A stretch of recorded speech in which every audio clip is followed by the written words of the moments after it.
श्रोता बंधु एनईपी अर्थात जातीय शिक्षा नीति 2020 ର मॉडेल सिलेबस अनुसार मॉडेल पाठ्यक्रम अनुसार एईसी पेपर अच्छी एईसी रो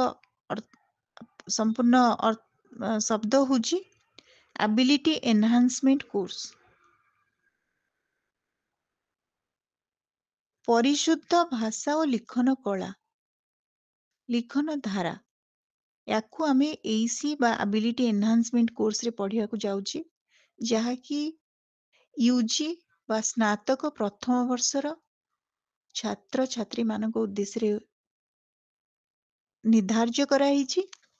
एवं एथिरे जो माने पढ़िबे याकू से माने ओडिया ऑनर्स रो पिला होई नथिबे अर्थात अन्यान्य विषयर छात्री माने बा छात्र छात्री माने से माने एईसी पेपर को एमआईएल भावरे नेबे जेउथिरे हमर जो यूनिट हेची तार डिस्ट्रीब्यूशन को हमें देखिबा विभाजन को देखिबा प्रथमे अछि शब्द गठन और रूढ़ी प्रयोग विधि एथिरे हमें पढ़िबा शब्द कौन काहाकू कुहा जाए शब्दर परिभाषा हमें देबा शब्द गठन क्षेत्र रे शुद्धता काहीकि अत्यंत अपरिहार्य ताकू बुझिबा एवं शब्दर उद्देश्य ताकू स्पष्ट करने सहित से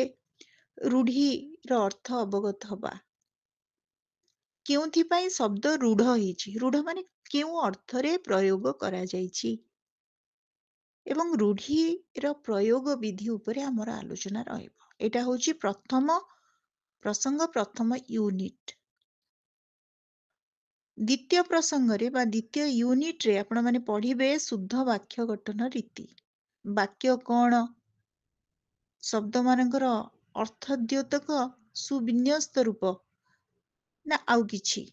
काहाको आमे वाक्य कहबा वाक्य केते प्रकार आर स्वरूप कौन ता संपर्क रे आपण माने पढ़िबे वाक्यर गठन रीति किपरि निर्भुल भाबरे हबो वाक्य लिखिबार विधि विधान कौन ता उपरे हमर आलोचना रहिबो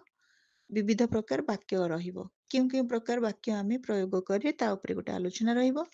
तृतीय यूनिट रे रहिबो अनुच्छेद लिखन कला अनुच्छेद कौन गोटे इंग्राजी रे ताको आपण माने पैराग्राफ कहउछंती ओडिया रे गोटे अनुच्छेद आपण मानकु दिया जाइथिबो से अनुच्छेद टी बहुत बड़ थिबो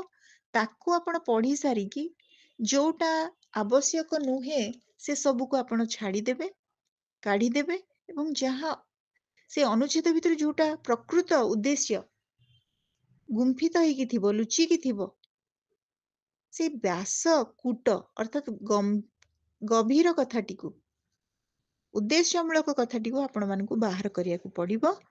तेणु से अनुच्छेद को संक्षिप्त करिवे जेतिकी दरकार सेतिकी अर्थात तार सारांश तार जिस्ट आपण मानकु बाहर करिया ताको हमें प्रेसी बोली कहि दो एटा कौशल ताकू छोटिया करिवार कौशल आपण माने शिखिबे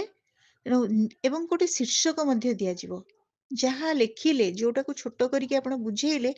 तार गोटे टाइटल दिया जिवो सेटा मध्य गोटे कला माने गोटे आर्ट गोटे कौशल गोटे प्रणाली ताकू शिखिबे एवं एथिरे ही अछि आउ गोटे यूनिट सेटा होची अनुच्छेद रु विभिन्न प्रश्न आपण को आस्तिबो जो पैराग्राफ टी पढ़ी थिबे आपण सेथिरे तळकु आ 5टी खंडे प्रश्न थिबो तार उत्तर आपण को सेही अनुच्छेद रु ही दबा को पड़िबो प्रदान करिया को पड़िबो चतुर्थ यूनिट सेटा होची 4टी कथा सेथिरे आलोचित हबो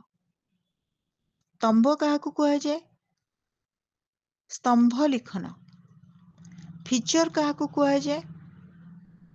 एवं पत्र लिखन कौन केमिति पत्र लिखिबा केते प्रकार पत्र अछि एवं आजिर समय जेहेतु this is the age of advertisement विज्ञापनर कला आ उपरे आपण माने आलोचना करिवे केमिति आमे गोटे एडवर्टाइजमेंट को प्रिपेयर करिबा प्रस्तुत करिबा तापरे आपण मानकर आलोचना